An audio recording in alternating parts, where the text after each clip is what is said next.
humain et de satisfaire sa propre chair, sa propre personne, en particulier faire du mal aussi à ceux qui croient en Dieu. Et les voyages astraux se font souvent par ceux qui prennent des drogues, comme ceux qui fument de l'opium par exemple, et il n'y a rien de sain et pur ou normal dans tout cela.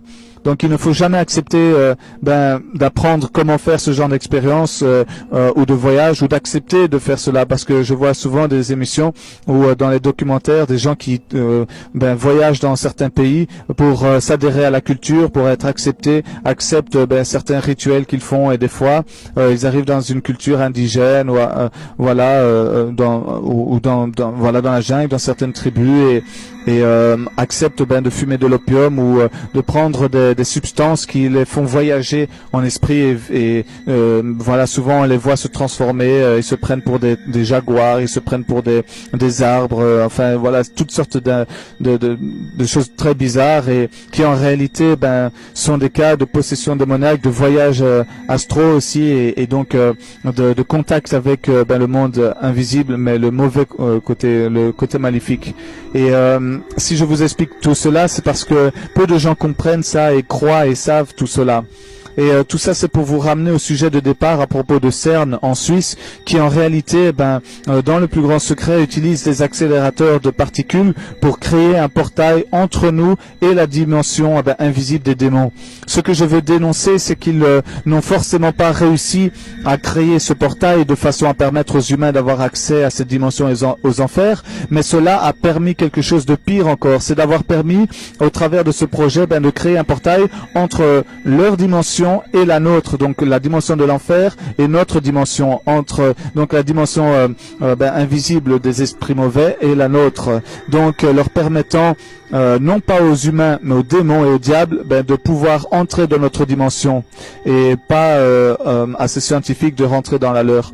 Donc cela est très très grave, car cela accélère et augmente le mal sur terre, ça répand encore plus de présence démoniaque et de démons sur terre, et la présence de ces démons et du diable et du mal, et le nombre d'entre eux a cru et s'accroît énormément à cause de cela. Donc cela permet à Satan et à ses démons d'opérer encore mieux, encore plus vite et plus fort.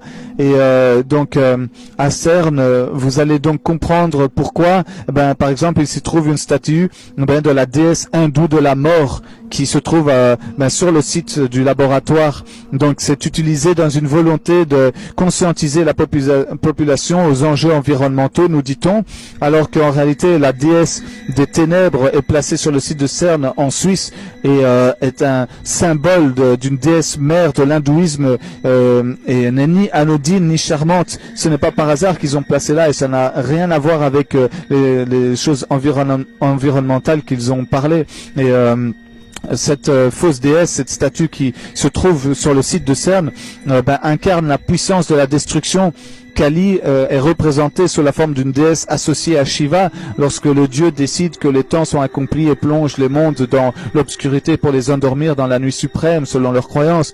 Donc la présence de cette statue n'a rien d'anodin. Elle prouve justement à elle seule que dans l'arrière-plan il y a un projet néfaste, un projet maléfique qui n'a rien à voir avec uniquement la science, mais qui implique l'occulte, le secret, des sociétés secrètes, une élite, des personnes, un groupe caché, et des croyances païennes et sataniques.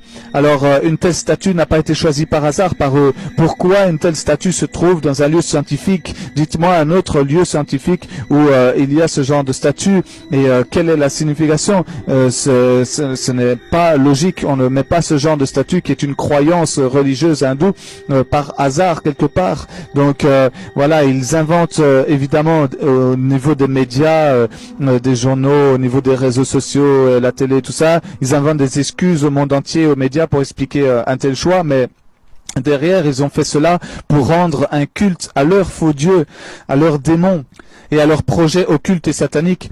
Voici la statue du dieu Shiva, du dieu hindou, qui représente la destruction et qui accomplit le cycle perpétuel de destruction et de création du monde dans leurs croyances, bien sûr, à l'entrée du bâtiment de CERN, du Conseil européen pour la recherche nucléaire. Et pour ceux et celles qui ne l'ont pas remarqué, le logo CERN que je vous montre ici n'est pas un concept graphique, mais une annonce. Parce que si vous regardez bien et analysez bien, vous y trouverez le 666 inscrit dedans.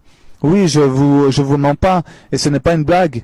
Vous pensiez encore que c'est le fruit du hasard, une coïncidence, que dans le logo CERN, on trouve le 666, qu'il y a une statue d'un dieu hindou de la destruction de la mort qui se trouve sur le site.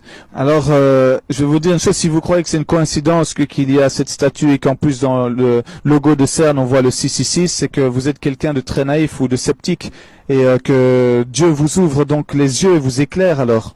Mais autre fait troublant, je m'arrête pas là, qui confirme tout ce que je dis ici et qui constitue une preuve des plus accablantes de ce qui se fait dans le secret à CERN, c'est la vidéo d'un sacrifice humain qui a été secrètement filmé et publié même sur Internet. Et l'homme qui était la source de la vidéo de sacrifice humain mystérieux, qui a filmé ça à CERN, a été même retrouvé mort. Alors la vidéo a été téléchargée sur YouTube par Richie de Boston qui a écrit « Ceci est un nouveau métrage pris sur les motifs du CERN, filmé depuis l'intérieur du bâtiment. Si elle est vraie, c'est horrible, et si c'est un rituel mis en scène, c'est tout aussi mauvais. » Alors le journal Le Mirror affirme savoir où se trouve l'homme à l'origine de la vidéo postée pour le sacrifice à CERN qu'il y a eu. Et le problème est que l'homme est mort maintenant depuis. Et maintenant, canular ou pas canular, permettez-moi de vous rappeler que nous avons déjà vu cela auparavant, et nous savons que tous ceux qui exposent ce mal, beaucoup d'entre eux sont tués ou disparaissent ou ont des problèmes avec la justice, se font emprisonner, etc. Donc dès que quelqu'un commence à exposer les Illuminati ou les sociétés secrètes publiquement, on en retrouve souvent morts, empoisonnés, ou qui sont menacés de mort, ou qui se sentent suivis, etc. Donc dès qu'une personne gêne, il s'en débarrasse. Michael Jackson, avant de mourir, commençait justement à dénoncer l'industrie qui fonctionne comme ça. Puis on le retrouve mort après. Et la liste est très longue des personnalités et des célébrités mises à mort ou passées sous silence, sous peine de mort, et qui ont vu leur carrière finir du jour au lendemain à cause de leur dénonciation.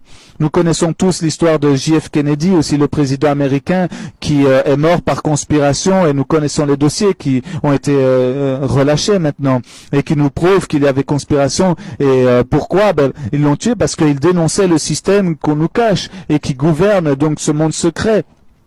C'est-à-dire qui gouverne notre monde dans le secret, et c'est ce gouvernement dans l'ombre, ce gouvernement qui gouverne sans qu'on le sache, et prenne des décisions et qui les établissent dans le monde entier sans que nous en soyons conscients. Et donc c'est eux qui dirigent dans le secret, et ce sont des personnes qui se cachent, que nous ne connaissons pas forcément, mais qui utilisent des gens qu'on voit à la télé ou des célébrités ou des gens de ce monde pour leur plan. Et donc ce